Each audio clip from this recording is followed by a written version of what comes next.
and still a serious problem in Brazil and India. So we're not out of the woods yet, but things are getting much better. So it will have less of an economic impact going forward, although I would drop a footnote there and say that what we're dealing with now is the aftermath of the mental health problems, the adjustments people are having. The government's made people live in fear for a year, and everyone was wearing masks. Now that there's 0 cases have been discovered of viral spread outdoors. This thing just doesn't spread outdoors, but there's no reason to wear a mask outdoors. But people do it anyway because they adapted to the mask, and now they can't take it off. So we're seeing the residual fear, which is a continued headwind for growth. So you can put it in the mental health category rather than the epidemiological category, but it's real. And again, that's going to slow growth around the world relative to what it would be otherwise. So with that kind of as a backdrop, again, news is getting better, not quite out of the woods, but it'll be less of a factor going forward. But don't underestimate the adaptive behavior that has occurred and that will continue to slow growth. Let me pivot now to what I call the new Great Depression or the global depression. Here, there's a lot of confusion over definitions. People are familiar with the definition of a recession, the R word, recession. It's generally defined as two or more consecutive quarters of declining GDP. A couple other bells and whistles, but that's basically the definition. Australia got through their first recession in, I think, 26 years, maybe 27 years. But I think the longest on record for a developed economy.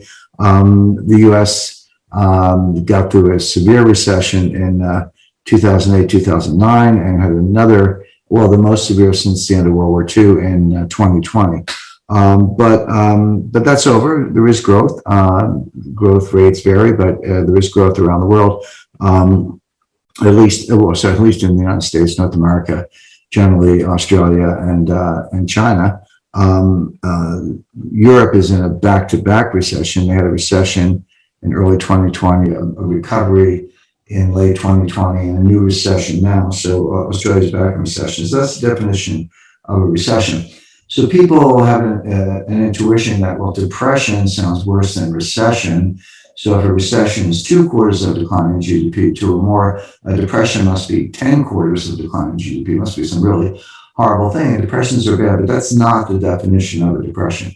You can have growth in a depression. It's just that the growth is below trend. It's below potential. And so it's depressed growth.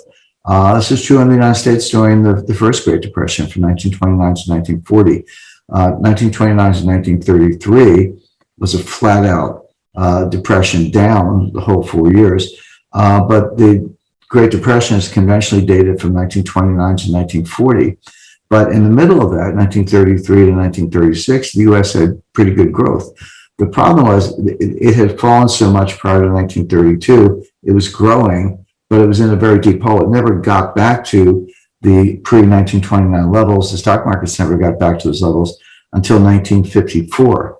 Commercial real estate never recovered the pre-1929 level until 1954. It took 25 years to dig out of the hole. So even though you have growth in a depression, it's depressed growth relative to trend. You still haven't recovered your losses. Today, the U.S. has not regained the 2019 levels of output. We had growth in 2020, pretty good growth in the third quarter, growth in the first quarter of 2021. But we're still not back to where we were in 2019. So that's a depression. That's going to continue for a long time. We will have growth. We do have growth, but it'll be quite low relative to long-term trends and will not get us back to where we were for a considerable period of time. So that's what we mean by a depression. And you have to look at not just lost output and growth. You have to look at lost wealth. People say, oh, look, we're having a reopening. Restaurants are reopening. Well, yes, a lot of restaurants are reopening if you survive, but a lot of restaurants didn't. They're closed permanently. They broke the leases. They fired the employees. The equipment's up for sale, 10 cents on the dollar. In other words, you may get output, you may get GDP back with these gradual reopenings, but where's the compensation for the lost wealth? And that that is another problem. And again, it's a major setback, and it's why we're in a depression. There is no pent-up demand. That's nonsense. You hear a lot about it. Oh, the economy will come roaring back because of pent-up demand. No, the example I gave, and there are many examples, but during the 2020 quarantine, we were locked down for about 14 weeks. My wife and I like to go out to dinner on a Friday night. Well, for 14 weeks, we didn't go out to dinner. First of all, because the restaurants were closed, and secondly, because everyone was pretty much locked down in their homes. Well, by last summer, restaurants reopened. We went out to dinner, but we didn't order 14 dinners. We ordered one, the way we usually do. In other words, okay, we were back out. The restaurant was getting some revenue, and we were having dinner, but those 14 dinners we skipped were permanently lost. There's no pent-up demand for those lost dinners, or think of anything else. Shopping, groceries, dinners, movies, shows, vacations. It's just lost. So there is no pent-up demand. There is no V-shaped recovery. The notion of the V was that it would go down sharply and come back sharply. Didn't happen. What happened was it went down sharply and it came back, but then it truncated. Right now we're leveling out. So we have sort of a half a V on the upside, but not a full V. We're not back to where we were. And that strong growth, relatively strong growth, coming out of the bottom of the recession from 2020, which persisted pretty much through the third quarter, and then it petered out again. That is now flattening. So are we in a second technical recession? No, but we're not growing anywhere near what we need to regain the lost growth in many measures. And so we're back to kind of that weak growth, which we had from 2009 to 2019. We had 10 years of depressed growth following the global financial crisis, and we're kind of getting back to that again. So don't buy into the story of we're in a super boom or super growth period. We're growing, yes, but it's quite weak. And so I would also emphasize, again, I talked a little bit about the mental health aspects. We don't have to call it mental health, let's call it behavioral adaptation. It takes a lot to get people to change, and the pandemic is a big deal. Worst pandemic in 100 years, third worst pandemic in 650 years, going back to the Black Death and then the Spanish flu and now the COVID-19. So people changed their behavior. They stayed home, they became fearful, they put on masks, they closed businesses, etc. Well, now everyone's saying, well, the virus is under control, vaccines are spreading, herd immunity is building up. You can't get it outside. After all, the 6-foot social distancing was a joke. After all, now they tell us, but by the way, the 6-foot distancing came from a 19th century German scientist who was working on a different pandemic and said it was a guess. And there was no real science behind it. And he was candid about saying it was a guess. Somehow that became the law of the land, but there's nothing to it. These things didn't work. They didn't help, but they did destroy social interaction and destroy the economy. Well, now a lot of that is going away, but the behavior is the same. And this is my point.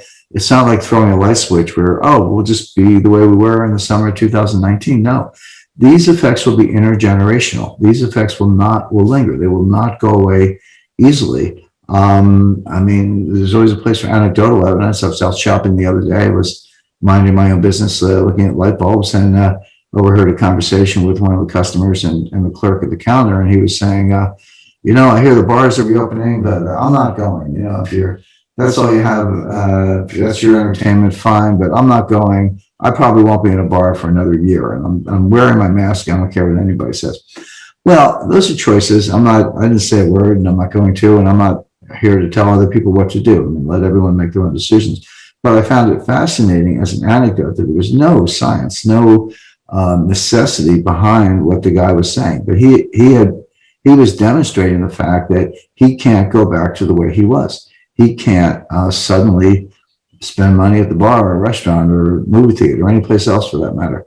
And that he expected he wouldn't change his behavior for a year. Well, you know what? He might not change his behavior for 5 years, for 10 years. These effects are intergenerational. The effects of the Great Depression of the 1930s did not wear off until the late 1960s. It was the baby boom when they came of age in the late 60s. Then it was, credit cards and debt and leverage and rock and roll. But behavior in the 1950s and 1960s, early 1960s, was still prudent, still low consumption, still savings driven, still demonstrating the behavior that had been learned, the adaptive behavior that had emerged during the Great Depression. So don't underestimate the extent to which these effects linger for a very long period of time.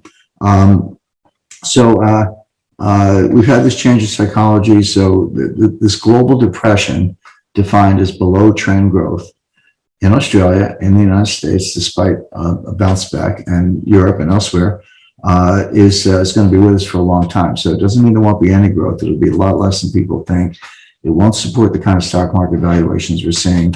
And a lot of it is behavioral. You won't be able to change it with fiscal and monetary policy. It'll take, as I say, the better part of a generation and a younger generation, maybe generation Z, I guess they call them, to really come into their own and change things again. It's happened in the late 1960s. Let me pivot now to the U.S. economy, in particular, the largest economy in the world. I mentioned the lingering effects of the pandemic, behavioral adaptations, as reasons why the U.S. economy will not come back as strongly as a lot of people expect, why it will underperform. But there's a long list of additional reasons. Pardon me. One of them is the policies